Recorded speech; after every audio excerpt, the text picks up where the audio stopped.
میں اپنے بڑے بھائیوں کے سامنے بھی اپنے بچوں کو زیادہ لفٹ نہیں کراتا، حالانکہ وہ ان کو کوئی اس سے غرض نہیں ہے، لیکن ان کو یہ احساس ہوگا کہ ہم بڑے ہیں اور یہ کیا کر رہے ہیں، چھوٹوں کو ترجیح دے رہے ہیں.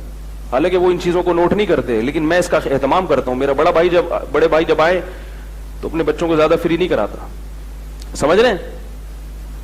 یہ کرنی پڑتی ہے احتیاط.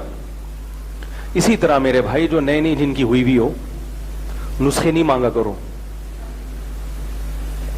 یہ مشورہ لیا کرو کہ کوئی ایسا عمل بتائیں کہ والدہ کے دل میں میرے خلاف نفرت کے جذبات پیدا نہ ہو، والدہ کو یہ احساس نہ ہو کہ شادی کے بعد بیٹا بدل گیا ہے. ماں کے دل پہ آرے چلتے ہیں. جب بیٹے کی دلہن آتی ہے وہ کہتی ہے میں نے اپنی چھاتی سے لگا کے جوان کیا، ساری زندگی روٹیاں پکا پکا کے کھلاتی رہی اس کو. کیسا منظر ہوتا ہے آپ دیکھو.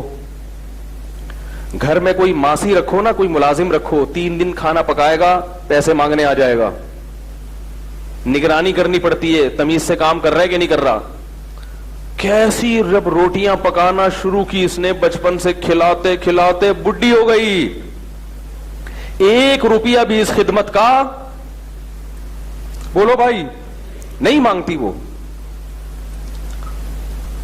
کیسے صبح صبح تیار کر کے بچوں کو اسکول بھیجتی ہیں، پھر فکر ہوتی ہے ٹائم پہ پہنچا یا نہیں پہنچا. ایک طویل عرصہ لگتا ہے اس میں، ٹوٹ کے محبت کرتی ہے.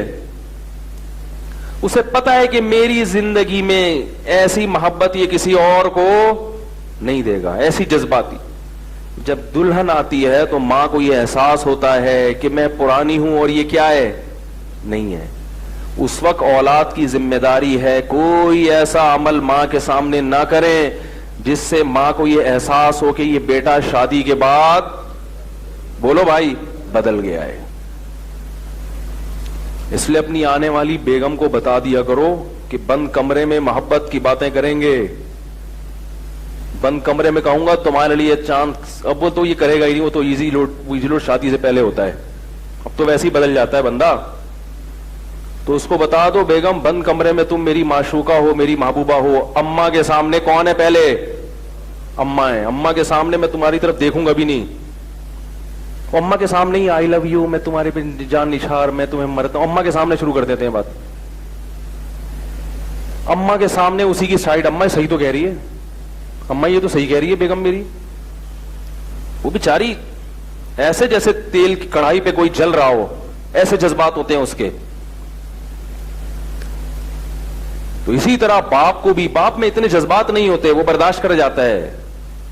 تو باپ کو بھی اور ماں کو بھی ہے. میں یہ نہیں کہہ رہا بیوی کے حقوق ادا مت کرو، یہ نہیں کہہ رہا، حقوق تو پورے دو اس کے، لیکن سیاست سے بھی کام لینا چاہیے، کوئی ٹیکنیکل طریقے سے بھی کام لینا چاہیے. محبت کا یہ کون سا طریقہ ہے کہ آپ ہر تھوڑے دن کے بعد جا رہے ہیں برگر لے کر آ رہے ہیں، بیگم کے کمرے میں گھس رہا ہے.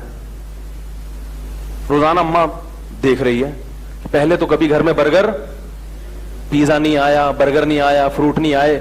روزانہ آفس سے آتے ہوئے 2 کلو سیب کی بوری لے کے چوہوں کی طرح چھپا کے ہے بھائی کنی کترا کے نکل رہے، گھس رہا ہے. تھوڑا دل بڑا کر لو، سیب لا رہے ہو 2 کلو اماں کے لیے، 1 کلو بول لو نا بیگم کے لیے. آپ بولو اتنے پیسے کے درختوں پہ لگیں گے، مشورے دے رہے ہو. تھوڑے لے آؤ جتنے پیسے اللہ نے دیے. اول تو اللہ نے سب کو رزق دیا ہے، فراوانی دی ہے. تھوڑا سا ماں کو یہ احساس دلا دو کہ اماں میں تم کو بھولا نہیں ہوں، میں بھولا نہیں ہوں، یہ احساس دلا دو باپ کو بھی ماں کو بھی. تو اللہ نے والدین کو ایسا جگر دیا ہے کہ وہ خود آپ سے کہیں گے کہ بیٹا تھوڑا بیگم کو بھی ٹائم دے دیا کرو. ان کو یہ احساس دلاؤ کہ ہم بدلے نہیں ہیں، ہمارے دل میں جتنی محبت آپ کی پہلے تھی وہ محبت اب بڑھ گئی ہے، کم نہیں ہوئی ہے. یہ احساس دلانا پڑتا ہے.